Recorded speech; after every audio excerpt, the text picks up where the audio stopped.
ಅಲ್ಲಿನ ಪೊಲೀಸ್ ಸ್ಟೇಷನಲ್ಲಿ ಅಲ್ಲಿ ಆಕ್ಸಿಡೆಂಟ್ ಆಗಿ ಸತ್ತೋಗಿರೋ ಬಿಲಾಂಗಿಂಗ್ಸ್ ಎಲ್ಲ ಇತ್ತು. ಅದನ್ನು ಕಲೆಕ್ಟ್ ಮಾಡ್ಕೊಂಬಂದಿದ್ದೀವಿ ಸರ್. ಸರ್, ಇದು ನಿಮ್ಮ ತಾಯಿ ಮತ್ತು ತಂಗಿಗೆ ಸಂಬಂಧಪಟ್ಟಿದ್ದು.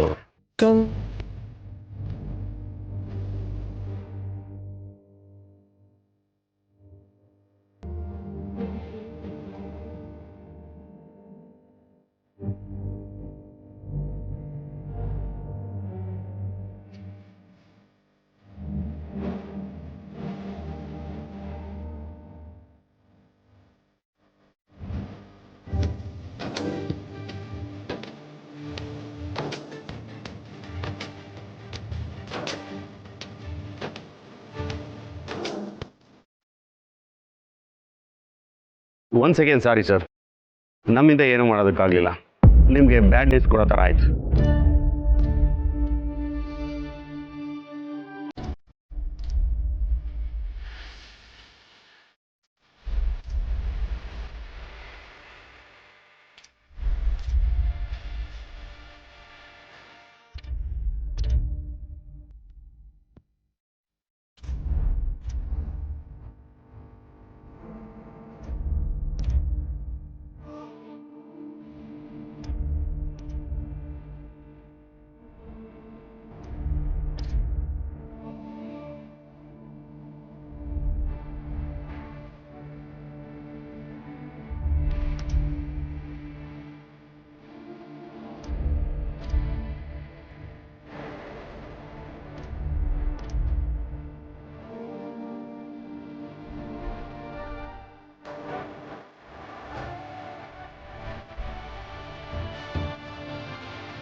ಅಯ್ಯೋ ದೇವ್ರೆ, ಯಾಕಪ್ಪ ಈ ರೀತಿ ಮಾಡಿದೆ?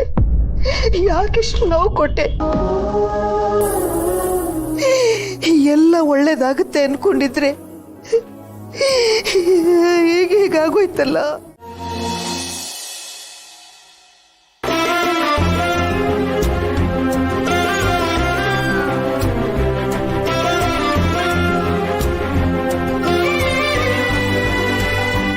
ಯಾಕೆ ಮೇಲೆ ಇಲ್ಲಿ ಬಂದು ಕೂತಿದ್ಯಾ?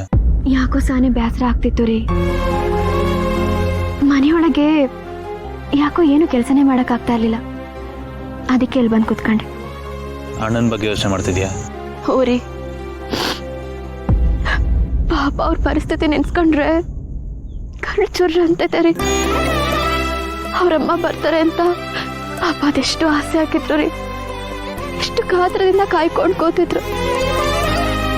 ಅವ್ರಿದ್ದಾರೆ ಅಂತ ಭಾವನೂರು ಅನ್ಕೊಂಡಿದ್ರು, ನಾವು ಎಲ್ಲ ಹಂಗೆ ಅನ್ಕೊಂಡಿದ್ವಿ. ಆದ್ರೆ ಇದು ಹಿಂಗಾಗತ್ತೆ ಅಂತ ನನ್ನ ಕನ್ಸಲ್ಲೂ ಅನ್ಕೊಂಡಿರ್ಲಿಲ್ಲ ರೀ. ವಿಧಿ ಮಲ್ಲಿ ಎಲ್ಲ ವಿಧಿ. ಕೆಲವೊಂದ್ಸಲ ವಿಧಿ ಮುಂದೆ ನಾವು ಬೇರೆ ವಿಧಿನೂ ಇಲ್ಲದೆ ನಿಂತ್ಕೋಬೇಕಾಗತ್ತೆ.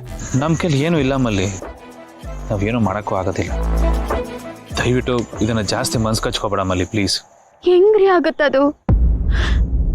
ಪಾಪ ಭಾವನವ್ರನ್ನ ನೋಡಕ್ ಆಗ್ತಾ ಇಲ್ಲ. ಇಂಥ ಪರಿಸ್ಥಿತಿ ಯಾರಿಗೂ ಬರಬಾರ್ದು ರೀ. ಇದನ್ನೆಲ್ಲ ನೋಡ್ತಿದ್ರೆ ದೇವ್ರಿರೋದೇ ಸುಳ್ಳು ಅಂತ ಅನಿಸ್ತೈತೆ. ಅವನೇನಾದ್ರೂ ಇದ್ದಿದ್ರೆ ಭಾವನವ್ರಿಗೆ ಹಿಂಗೆಲ್ಲ ಆಗ್ತಾನೆ ಇರ್ಲಿಲ್ಲ. ಇಂಥ ಸಂಪತ್ಗೆ ನಾ ಅವನಿಗೆ ಯಾಕೆ ಪೂಜೆ ಮಾಡ್ಬೇಕು? ಯಾಕೆ ಕೈ ಮುಗಿಬೇಕು? ಅದಾಗೆ ಮಲ್ಲಿ, ಈ ಥರ ಎಲ್ಲ ಆದಾಗ ನಮ್ಗೆ ಈಗ ಅನ್ಸೋದು ಸಹಜನೇ. ಆದ್ರೆ ಏನ್ ಮಾಡಕ್ಕಾಗತ್ತೆ? ದೇವ್ರಿಗಂತೂ ಏನು ಪ್ರಯೋಜನ ಇಲ್ಲ. ಇವಾಗ ನಾವು ಬೇಡ್ಕೊಂಡಿರೋ ಪ್ರಾರ್ಥನೆ ಅವನಿಗೆ ಕೇಳಿಸಿಲ್ಲ ಅಂದ್ಮೇಲೆ ನಾವು ಬೈಯೋ ಬೈಗಳನ್ನು ಅವನಿಗೆ ಕೇಳಿಸಲ್ಲ ತಾನೆ. ಸೊ ಬಂದಿದ್ದನ್ನೆಲ್ಲ ಹಾಗೆ ತಗೋಬೇಕಷ್ಟೇ. ಅಷ್ಟನ್ ಬಿಟ್ರೆ ನಮ್ ಕೈಲಿ ಬೇರೆ ಏನು ಮಾಡಕ್ ಆಗಲ್ಲ. ಹೆಂಗ್ರಿ ಮಾಡಕ್ ಆಗತ್ತಂಗೆ? ಅದನ್ನ ಹೆಂಗ್ ಒಪ್ಕೊಳಕ್ ಆಗತ್ತೆ ಹೇಳಿ?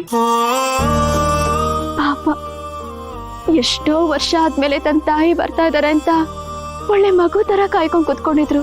ಆದ್ರೆ ಇವಾಗ ನೋಡಿ ಎಷ್ಟು ದುಃಖ ಪಡಂಗಾಗೋಯ್ತು. ಪಾಪ ಭಾವನವರು ಅದೆಷ್ಟು ಸಂಟ ಪಡ್ತಿದಾರೋ ಏನೋ. ಅಕ್ಕರವ್ರನ್ನ ಹೆಂಗ್ ಸಮಾಧಾನ ಮಾಡ್ತಾವ್ರೋ ಏನೋ ನನಗೆ ಗೊತ್ತಿಲ್ಲ ರೀ. ಅವ್ರು ಸಮಾಧಾನ ಮಾಡ್ಕೋತಾರೆ ಮಲ್ಲಿ. ಫಸ್ಟ್ ನೀನ್ ಸಮಾಧಾನ ಮಾಡ್ಕೋ. ನೀನ್ ಈ ತರ ಅಪ್ಸೆಟ್ ಆದ್ರೆ ನನಗತಿ ಏನು? ಆಮೇಲೆ ನಾನ್ ಅಪ್ಸೆಟ್ ಆದ್ರೆ ನನ್ನ ಸಮಾಧಾನ ಮಾಡೋರು ಯಾರು? ನನ್ನ ಬಗ್ಗೆನೂ ಯೋಚನೆ ಮಾಡು ಮಲ್ಲಿ. ಪ್ಲೀಸ್ ಅಳಬೇಡ ಮಲ್ಲಿ. ಈಗ ಆಗಿರೋದಕ್ಕೆಲ್ಲ ನಾವ್ ಯಾರು ಏನು ಮಾಡಕ್ಕಾಗಲ್ಲ. ಹಂಗಂತ ಯಾರನ್ನೂ ಹೊಣೆ ಮಾಡಕ್ಕೂ ಆಗೋದಿಲ್ಲ. ಎಲ್ಲ ಹಣೆ ಬರ ಅಷ್ಟೇನೆ.